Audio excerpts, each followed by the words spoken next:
Bonjour à toutes et à tous, bienvenue sur KTV, Kwezi FM, le 106.9 pour un temps de parole, toujours en direct à la radio et à la télévision.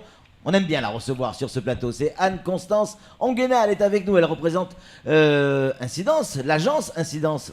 Anne-Constance, bonjour. Bonjour, merci de me recevoir. Mais avec grand plaisir, c'est toujours un plaisir, c'est vrai, il faut le reconnaître. Alors, le quatrième, on en est au quatrième, je crois. Oui, c'est la baromètre, quatrième édition du baromètre des déchets. Alors, en qu'est-ce qu'il va 2016. falloir retenir, Anne-Constance, de cette quatrième édition? Alors, plusieurs choses. La première, c'est que les habitants de Mayotte sont un petit peu plus contents que d'habitude sur la gestion des déchets, puisque la note d'appréciation globale passe de 2,5 à 3,4 sur 10. Alors, ça veut dire quoi, appréciation globale? Ça veut dire qu'à la question quelle note mettriez-vous sur 10 à la manière dont vos déchets sont gérés à Mayotte, la moyenne donne 3,4 sur 10. L'année dernière, elle donnait 2,5 sur 10. Donc ils estiment qu'on gère un peu mieux nos déchets. Alors, c'est ce qu'on pourrait croire si on lit juste ce résultat. Ouais. Néanmoins, il faut prendre les autres. Et si la note, celle-ci, s'améliore, il y a, par opposition, 8% de personnes en moins qui pensent que la gestion des déchets à Mayotte est en train de changer. D'accord. Et ça, c'est plus inquiétant. Autre chiffre intéressant, c'est que le nombre de personnes qui pratiquent le tri sélectif n'a augmenté que de 1% cette année, alors que les autres années, il augmente de 10 ou 12% par an. Et comment on l'explique? Il y a un phénomène tout simplement de lassitude qui se met en place. Les habitants, et on le voit avec le compostage ou le réemploi, les habitants de Mayotte ont toujours très envie de s'engager dans de nouveaux processus ou d'utiliser de nouveaux outils qu'on met à leur disposition. Mais si on ne leur explique pas, si on ne maintient pas en tension leur motivation, il y a un phénomène de délitement progressif. Comment vous faites ces études? C'est quoi? C'est des questionnaires? Vous allez chez les gens ou vous êtes en observation? Comment ça se passe? Alors non, c'est sur le principe du questionnaire. On va à la rencontre des habitants, on discute, on échange avec eux pour recueillir leur opinion. Et comme le questionnaire est construit sur la base de questions récurrentes depuis 4 ans, on peut mesurer l'évolution sur la base des mêmes questions. Donc le questionnaire, soit on le remplit sur Internet, en français ou en shimaoré, ou bien on le remplit avec nos consultants qui sont sur le terrain et qui vont à la rencontre des habitants. Anne-Constance, les résultats tels qu'on les lit, tels qu'ils ont été publiés, il faut appeler un chat, ne sont pas bons. Non, ils ne sont pas très bons, non. Non, mais ils n'étaient pas bons l'année dernière non plus. L'important, c'est de se rendre compte, et les efforts sont faits tout de même, parce que souvent on dit les pouvoirs publics font pas assez, les pouvoirs publics font beaucoup quand même. Ces dernières années, il y a beaucoup d'argent qui a été investi par les pouvoirs publics à Alors Mayotte. ça veut dire quoi? Qu'il faudra du temps pour que les mentalités changent, pour que les habitudes changent Alors oui, il faudra du temps pour que les habitudes changent, mais pour que les habitudes changent, il faut communiquer, il faut informer, il faut sensibiliser. Et il faudrait que les pouvoirs publics maintenant se saisissent de la nécessité de communiquer, d'informer, c'est-à-dire d'expliquer aux habitants comment on utilise le service public qui est mis à leur disposition, que ce soit le tri sélectif ou même les ordures ménagères, puisque dans le baromètre, plus de 80% des personnes sondées déclarent ne pas savoir qu'il y a des collectes de déchets verts et d'encombrants. Est-ce que, parce que là, le sondage, il porte sur les consommateurs, Oui. les habitants Oui, bien sûr. de l'île, mais est-ce que les institutions, les collectivités territoriales, que ce soit les communes, que ce soit les conseils départementaux, l'État, est-ce qu'ils sont conscients? Est-ce qu'eux aussi sont sondés?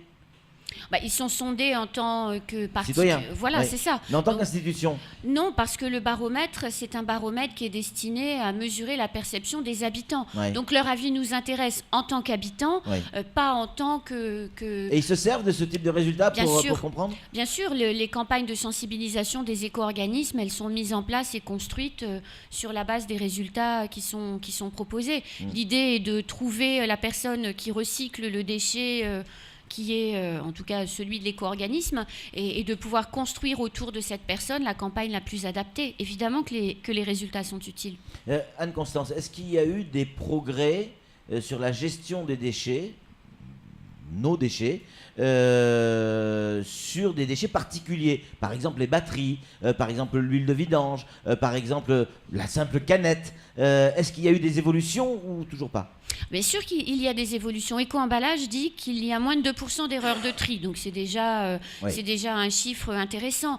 Pour Corépil, pour Recilom, en une année, le taux de recyclage a considérablement augmenté, plus de 20%. Donc forcément, ce sont des signes encourageants.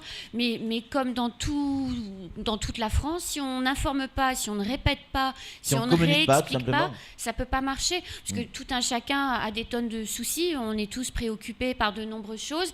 Les déchets, c'est pas ce à quoi on pense toute la journée. Et après une semaine à régler un problème, quand on revient dans sa cuisine et on se dit, mon Dieu, qu'est-ce que je dois faire de ce truc-là, quelquefois on a oublié. Et s'il n'y a pas la communication qui revient pour remettre à votre conscience qu'il faut séparer et surtout pas mettre les piles dans le bac à ordures ménagères, vous oubliez puis vous le mettez. Ouais. Anne-Constance, qu'est-ce qui est le plus important? Arriver à convaincre les parents, les adultes, ou alors il y a un véritable travail à faire sur les gamins dès leur plus jeune enfance, dès la plus tendre enfance, à l'école, expliquer ce qu'est les déchets. On entend nos gamins qui commencent à nous en parler, ce qui n'était pas le cas avant. Parce que les enseignants dans les écoles de Mayotte utilisent beaucoup les kits de communication qui sont proposés par les éco-organismes pour expliquer. Par exemple, Corépil, Recilom organise de collecte, etc. Ce qui permet d'expliquer aux enfants. Et quand les enfants rentrent chez eux après, ils en parlent avec leurs parents. Mais il ne faut pas oublier les parents, parce que si les parents derrière n'autorisent pas les enfants à pratiquer le geste de tri dans la maison, ça s'arrête. Donc la communication, elle ne doit pas être centrée uniquement sur une cible, elle doit, avec les messages appropriés, elle doit être destinée aux enfants qui vont trier plus facilement parce que c'est rigolo, et puis les parents qui vont laisser les enfants faire et quelquefois accompagner, rappeler, réexpliquer. Flo, vous avez une question pour Anne-Constance? Oui, pour essayer d'être clair et didactique pour les auditeurs, c'est pas vous qui ramassez les poubelles, c'est pas vous l'agence de com. Le job d'incidence et le but de vos études, de ce baromètre, c'est quoi? Et ça sert à quoi? Voilà. C'est la prise de conscience, c'est un peu de bousculer les certitudes de tout un chacun pour améliorer la gestion des déchets au sens large. Évidemment, on ramasse pas les poubelles, d'abord on n'a pas de camion, donc on ramasse pas les poubelles, on accompagne les pouvoirs publics à réfléchir et à mieux s'approprier et organiser ce qu'ils doivent faire. C'est notre raison d'être, en quelque sorte. D'accord, voilà, c'est juste pour bien cibler. Alors, on va y revenir parce qu'il y a des questions qui sont en train d'arriver pour la deuxième partie de l'émission. J'allais dire, le travail que vous faites, je ne parle pas du sondage, de l'enquête, mais d'une manière générale, la gestion du déchet, ça a un coût. Et c'est un coût très important. Absolument. Ça veut dire quoi? Que pour mettre en place pour débloquer ces fonds, il faut de véritables décisions politiques. C'est qu'il faut arriver à convaincre? C'est nos élus? Alors, oui, alors ça coûte cher de gérer des déchets, ça coûte beaucoup plus cher de faire du tri sélectif que de mettre tout dans une poubelle classique, ça c'est sûr. Mais il y a le prix en argent et il y a le coût environnemental également. Quand on met tout dans la poubelle commune, effectivement ça coûte moins cher, mais le prix à payer pour l'environnement est élevé, puisque ce qu'on dit peut-être pas suffisamment, mais c'est que quand on met un déchet dans un bac à recycler, le déchet est valorisé. On le transforme. Exactement, et on recrée ce qu'on appelle de la matière primaire secondaire. Donc on permet de refabriquer des emballages, on permet de refabriquer de nouvelles piles, on permet de refabriquer de nouvelles ampoules. Donc oui, ça coûte plus cher, mais ça permet de moins prélever dans le sous-sol nos ressources naturelles qui sont de plus en plus rares. Donc ça, c'est aussi très important et il ne faut pas l'oublier, il n'y a pas que le coût en argent. Il y a la valeur pour l'environnement. Et par exemple, dans les résultats du baromètre, il y a un geste, mais qui démontre la lassitude et l'envie aussi des habitants de se mobiliser. Il y a un geste qui revient, qui est très mauvais pour l'environnement, qui a augmenté de 20% entre 2015 et 2016, c'est le brûlage des déchets verts. Alors je comprends aussi les habitants qui disent « Ah ouais, mais on ne sait pas comment faire, alors le brûler, au moins après, il n'y en a plus. » C'est vrai, mais il ne faut pas oublier que quand on brûle les déchets verts, on va participer à la fabrication de CO2, donc on fabrique des gaz à effet de serre, et donc derrière, on participe au réchauffement climatique. Et de l'autre côté, le corail qui blanchit dans le lagon, ça c'est le prix environnemental à payer. Et là encore, est-ce qu'on n'est pas dans le Yaka Faucon? Ne brûlez pas vos déchets verts parce que vous allez générer de la pollution, mais on n'amène pas de solution pour pouvoir les ramasser. Alors si, il y a des solutions. Ouais. Vous savez que les déchets ici à Mayotte sont collectés de deux manières. Le CIDEVAM collecte les déchets pour 16 communes et Mamoudzou collecte ses déchets. Mamoudzou organise une collecte de déchets verts et d'encombrants tous les 15 jours. Ouais, personne Ça, on n'est le au sait courant. pas. Mais vous le saurez, j'espère, bientôt.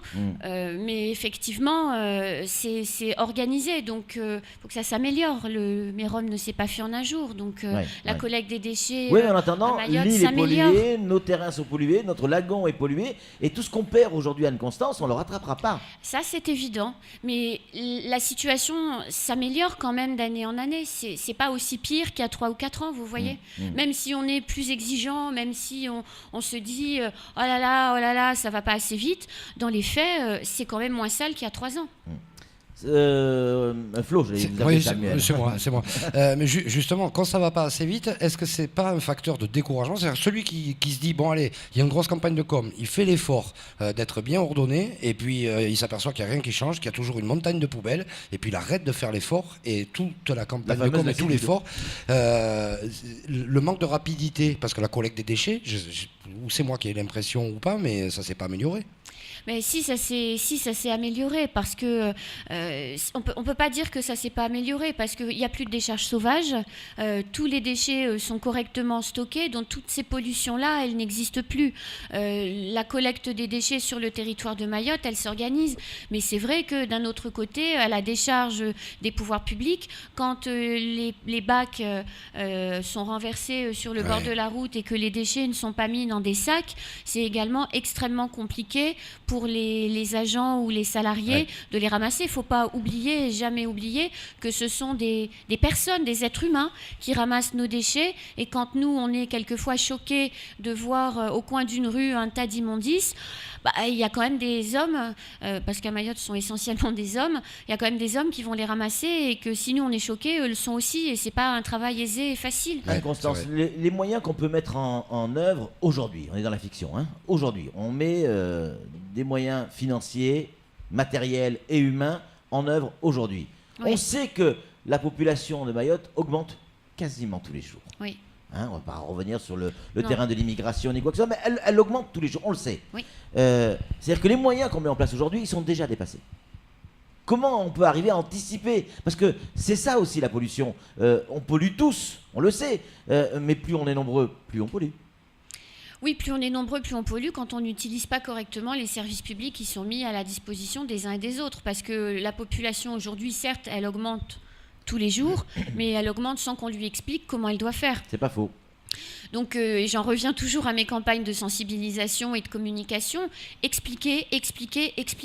Avoir des personnes sur le terrain qui sont en capacité sur le tas, de dire mais non, tu le mets pas là, tu le mets là. Non, tu n'abandonnes pas ta canette quand tu l'as bu sur le trottoir parce que tu trouves pas une poubelle juste à côté de toi. Entre nous, on va en métropole, on boit un coca dans la rue, il n'y a pas une poubelle tous les 10 mètres. Hein. Donc on fait l'effort aussi. Un peu plus qu'à Mayotte quand même. Hein. Sûrement un petit peu plus qu'à Mayotte, mais il n'y a pas un monde parfait de la gestion des déchets. Ça ne marche pas si l'habitant ne se responsabilise pas du début à la fin de la chaîne. Qui doit communiquer, Anne-Constance? Ce sont les mairies, les sociétés qui font le ramassage, style Enzo, la Smart ou d'autres encore? Non, la Smart ne fait pas de ramassage de déchets, c'est Star. Star, pardon, excusez-moi. Encore que, on va voir ça dans oh les là là, ça va pas, non? Ça tire des problèmes. La Star, excusez-moi, la Star, c'est ces gens-là qui doivent communiquer? C'est les mairies, c'est la collectivité, c'est l'État? Alors, donc c'est pas Enzo Technique Recyclage ou Astar de communiquer, ils sont des opérateurs. Les personnes qui doivent communiquer, ce sont les éco-organismes, ce sont effectivement ceux qui sont en charge de la collecte des déchets, donc les collectivités. C'est aussi l'ADEME qui le fait d'ailleurs de manière régulière. Là, vous avez parlé tout à l'heure du recyclage des huiles usagées. Je suis certaine que vous avez parlé des huiles usagées parce que vous avez entendu parler de la campagne Buana Matra. Exactement. Voilà. Donc, comme quoi les campagnes fonctionnent. Cette campagne, elle est faite, elle est réalisée par l'ADEME et la CCI. Ça marche, vous en avez parlé. Donc, dans votre conscience, vous savez qu'il y a quelque chose qui se passe sur les huiles usagées. Et c'est ça l'enjeu des campagnes de sensibilisation. Ça reste encore un dossier évidemment hyper important pour Mayotte, mais il y a encore énormément de travail à faire. Oui, absolument, mais beaucoup de choses a déjà été fait. Il faut être très positif. Ouais. Vous restez avec nous ? Bien sûr. Allez, c'est tout pour ce temps de parole. Tout de suite, la suite de nos programmes.